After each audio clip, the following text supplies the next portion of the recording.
few more days to be filled with praise and to tell the old story. Then when twilight falls and my Savior calls, I shall go to him in glory. I'll exchange my cross for a starry crown where the gates swing outward never. At his feet I'll lay every burden down, and with Jesus reign forever. Just a few more years with their toil and tears, and the journey will be ended.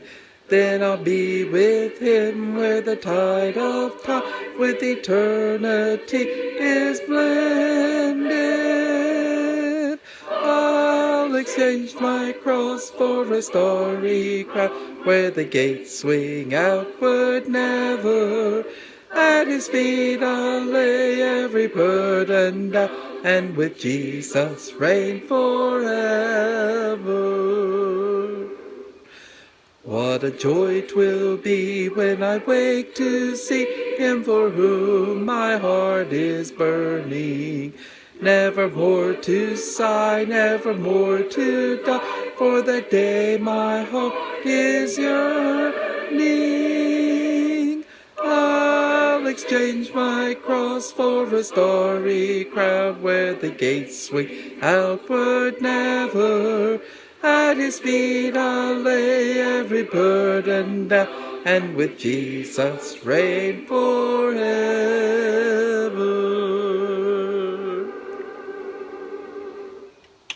Good morning. Hope y'all are enjoying this gorgeous, cool day, but nice enough to be out. We're continuing our journey through the scriptures. We're picking up. Yesterday, our recording got cut off a smidge early, so I'm picking up with reading in Deuteronomy 3:12 about the land division east of Jordan. When we took possession of this land, I gave the territory beyond Aroer along the Arnon Gorge, plus half of the hill country of Gilead with its towns, to the tribes of Reuben and Gad. Then I gave the rest of Gilead and all of Bashan, Og's former kingdom, to the half-tribe of Manasseh. The Argob region of Bashan used to be known as the land of the Rephites. Jair, a leader of the tribe of Manasseh, acquired the whole Argob region in Bashan, all the way to the borders of the Gershurites and Maacathites. Jair renamed this region after himself, calling it the towns of Jair, as it is still known today. I gave Gilead to the clan of Machir, and to the tribes of Reuben and Gad I gave the area extending from Gilead to the middle of the Arnon Gorge, all the way to the Jabbok River on the Ammonite frontier. They also received the Jordan Valley, including the Jordan River and its eastern bank, all the way from the Sea of Galilee down to the Dead Sea, with the slopes of Pisgah on the east. At that time I gave this command to the tribes that live east of the Jordan. Although the Lord your God has given you this land as your property, all your fighting men must cross the Jordan, armed and ready to protect your Israelite relatives. Your wives, children, and numerous livestock, however, may stay behind in the towns I have given you. When the Lord has given security to the rest of the Israelites, as he has to you, and when they occupy the land the Lord your God is giving them across the Jordan River, then you may return here to the land I have given you. Moses forbidden to enter the land, beginning in Deuteronomy 3, verse 21. At that time I said to Joshua, you have seen all that the Lord your God has done to these two kings. He will do the same to all the kingdoms on the west side of the Jordan. Do not be afraid of the nations there, for the Lord your God will fight for you. At that time I pleaded with the Lord and said, O sovereign Lord, I am your servant. You have only begun to show me your greatness and power. Is there any God in heaven or on earth who can perform such great deeds as yours? Please let me cross the Jordan to see the wonderful land on the other side, the beautiful hill country, and the Lebanon mountains. But the Lord was angry with me because of you, and he would not listen to me. That's enough, he ordered. Speak of it no more. You can go to Pisgah Peak and view the land in every direction, but you may not cross the Jordan River. But commission Joshua and encourage him, for he will lead the people across the Jordan. He will give them the land you now see before you. So he stayed in the valley near Beth Peor. Moses urges Israel to obey, beginning in Deuteronomy 4, verse 1. And now, Israel, listen carefully to these laws and regulations that I'm about to teach you. Obey them so that you may live, so you may enter and occupy the land the Lord, the God of your ancestors, is giving you. Do not add to or subtract from these commands I am giving you from the Lord your God. Just obey them. You saw what the Lord did to you at Baal Peor, where the Lord your God destroyed everyone who had worshipped the god Baal of Peor. But all of you who were faithful to the Lord your God are still alive today. You must obey these laws and regulations when you arrive in the land you are about to enter and occupy. The Lord my God gave them to me and commanded me to pass them on to you. If you obey them carefully, you will display your wisdom and intelligence to the surrounding nations. When they hear about these laws, they will exclaim, "What other nation is as wise and prudent as this?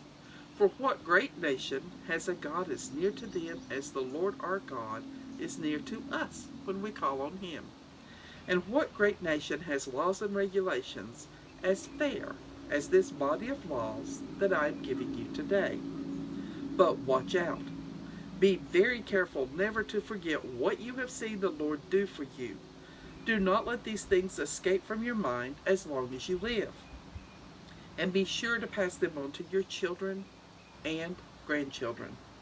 Tell them, especially about the day you stood before the Lord your God at Mount Sinai, where he told me, 'Summon the people before me, and I will instruct them.' That way they will learn to fear me as long as they live, and they will be able to teach my laws to their children. You came near and stood at the foot of the mountain while the mountain was burning with fire. Flames shot into the sky, shrouded in black clouds and deep darkness. And the Lord spoke to you from the fire. You heard his words, but didn't see his form. There was only a voice. He proclaimed his covenant, which he commanded you to keep, the 10 Commandments, and wrote them on 2 stone tablets. It was at that time that the Lord commanded me to issue the laws and regulations you must obey in the land you are about to enter and occupy. A warning against idolatry, beginning in Deuteronomy 4, verse 15. But be careful. You did not see the Lord's form on the day he spoke to you from the fire at Mount Sinai. So do not corrupt yourselves by making a physical image in any form, whether a man or a woman, an animal or a bird, a creeping creature or a fish. And when you look up into the sky and see the sun, moon, and stars, all the forces of heaven, don't be seduced by them and worship them. The Lord your God designed these heavenly bodies for all the peoples of the earth. Remember that the Lord rescued you from the burning furnace of Egypt to become his own people in special possession.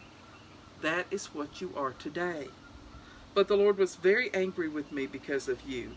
He vowed that I would never cross the Jordan River into the good land the Lord your God is giving you as your special possession. Though you will cross the Jordan to occupy the land, I will die here on this side of the river. So be careful not to break the covenant the Lord your God has made with you. You will break it if you make idols of any shape or form, for the Lord your God has absolutely forbidden this. The Lord your God is a devouring fire, a jealous God. In the future, when you have children and grandchildren and have lived in the land a long time, do not corrupt yourself by making idols of any kind. This is evil in the sight of the Lord your God and will arouse his anger. Today I call heaven and earth as witnesses against you. If you disobey me, you will quickly disappear from the land you are crossing the Jordan to occupy. You will live there only a short time, then you will be utterly destroyed. For the Lord will scatter you among the nations, where only a few of you will survive.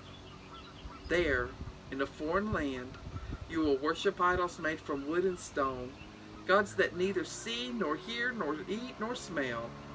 From there you will search again for the Lord your God. And if you search for him with all your heart and soul, you will find him. When those bitter days have come upon you far in the future, you will finally return to the Lord your God and listen to what he tells you. For the Lord your God is merciful. He will not abandon you or destroy you or forget the solemn covenant he made with your ancestors. There is only one God, beginning in Deuteronomy 4:32. Search all of history, from the time God created people on the earth until now. Then search from one end of the heavens to the other. See if anything as great as this has ever happened before. Has any nation ever heard the voice of God speaking from fire as you did and survived? Has any other God taken one nation for himself by rescuing it from another by means of trials, miraculous signs, wonders, war, awesome power, and terrifying acts? Yet that is what the Lord your God did for you in Egypt, right before your very eyes. He showed you these things so you would realize that the Lord is God, and that there is no other God. He let you hear his voice from heaven, so he could instruct you. He let you see his great fire here on earth, so he could speak to you from it. Because he loved your ancestors, he chose to bless their descendants and personally brought you out of Egypt with a great display of power. He drove out nations far greater than you, so he could bring you in and give you their land as a special possession, as it is today. So remember this and keep it firmly in mind. The Lord is God both in heaven and on earth, and there is no other God. If you obey all the laws and commands that I give you today, all will be well with you and your children. Then you will enjoy a long life in the land the Lord your God is giving you for all time. Eastern cities of refuge, beginning in Deuteronomy 4, verse 41. Then Moses set apart 3 cities as of refuge east of the Jordan River, where anyone who had accidentally killed someone without having any previous hostility could flee for safety. These were the cities: Bezer on the wilderness plateau for the tribe of Reuben, Ramoth in Gilead for the tribe of Gad, Golan and Bashan for the tribe of Manasseh. Introduction to the law, beginning in Deuteronomy 4:44. This is the law that Moses handed down to the Israelites. These are the stipulations, laws, and regulations that Moses gave to the people of Israel when they left Egypt, and as they camped in the valley near Beth Peor, east of the Jordan River. This land was formerly occupied by the Amorites under King Sihon of Heshbon. He and his people had been destroyed by Moses and the Israelites as they came up from Egypt. Israel conquered his land and that of King Og of Bashan, the 2 Amorite kings east of the Jordan. So Israel conquered all the area from Aroer at the end of the Arnon Gorge to Mount Sirion, also called Mount Hermon. And they took the eastern bank of the Jordan Valley as far south as the Dead Sea, below the slopes of Pisgah. The 10 Commandments, beginning in Deuteronomy 5, verse 1. Moses called all the people of Israel together and said, "Listen carefully to all the laws and regulations I'm giving you today. Learn them and be sure to obey them.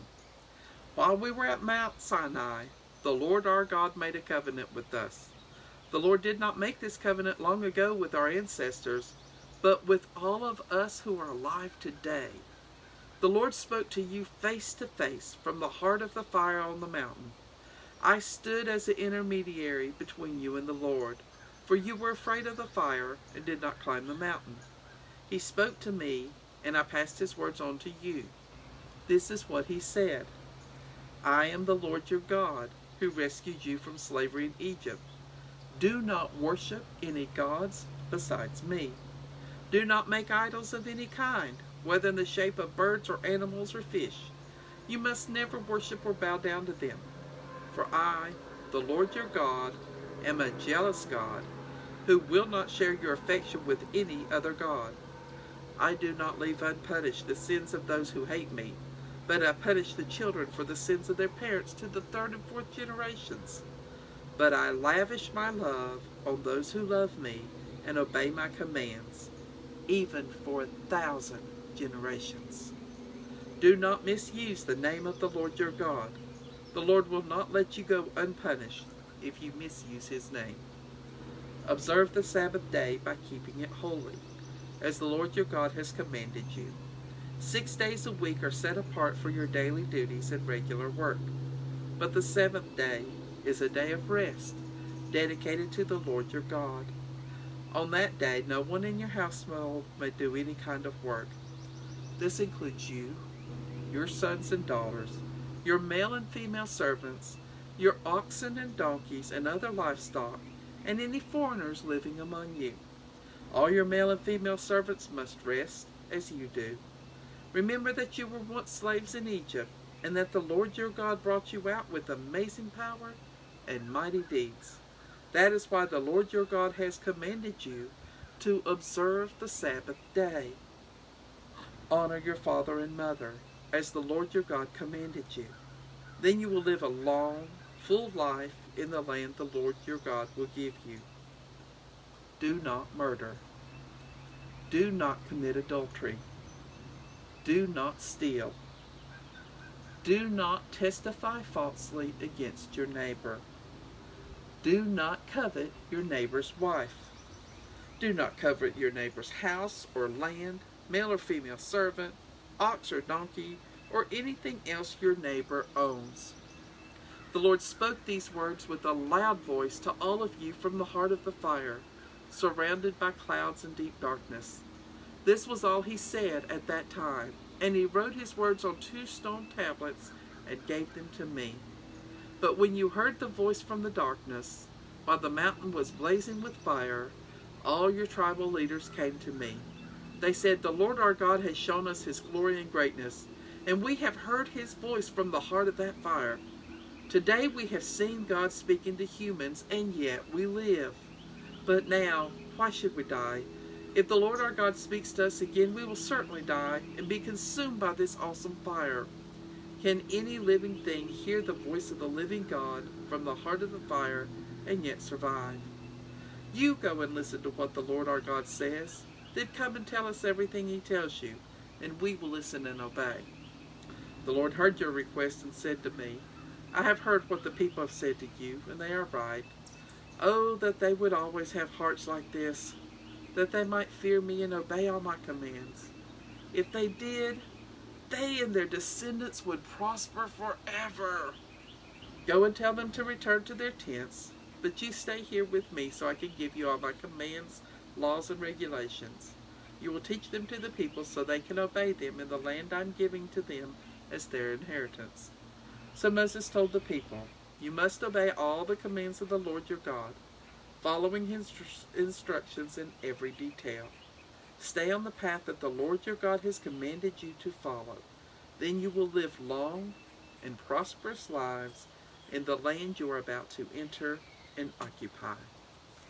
The word of God for the people of God. Thanks be to God. So our closing hymn this morning is "In Heavenly Love Abiding." I love that promise, that vision of God just willing so strong for people to enjoy life so fully by listening to his words. Let's see. So I invite you to take a deep breath and sing along with me. Heavenly love abiding, no change my heart shall fear, and safe is such confiding, for nothing changes here.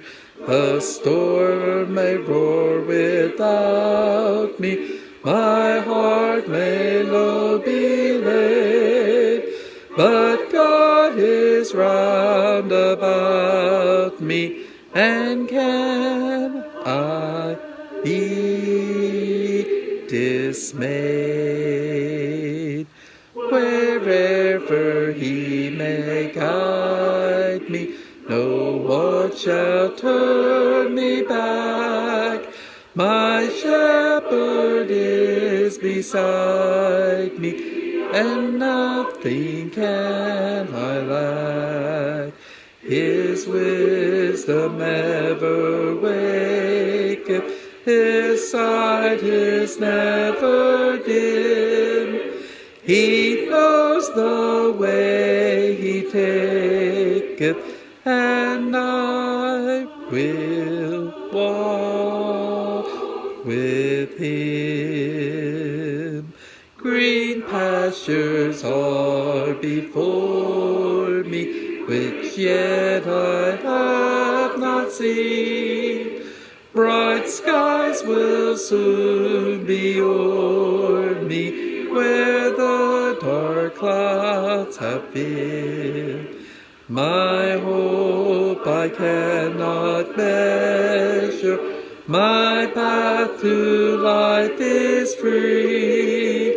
My Savior has my treasure, and he will walk with me.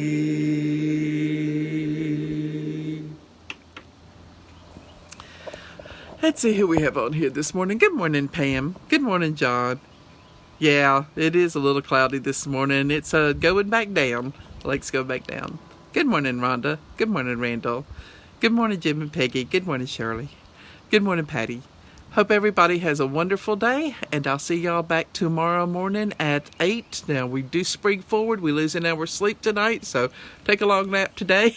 And we'll see you at 8 for daily devotional, then at 11 for worship and communion. See y'all then.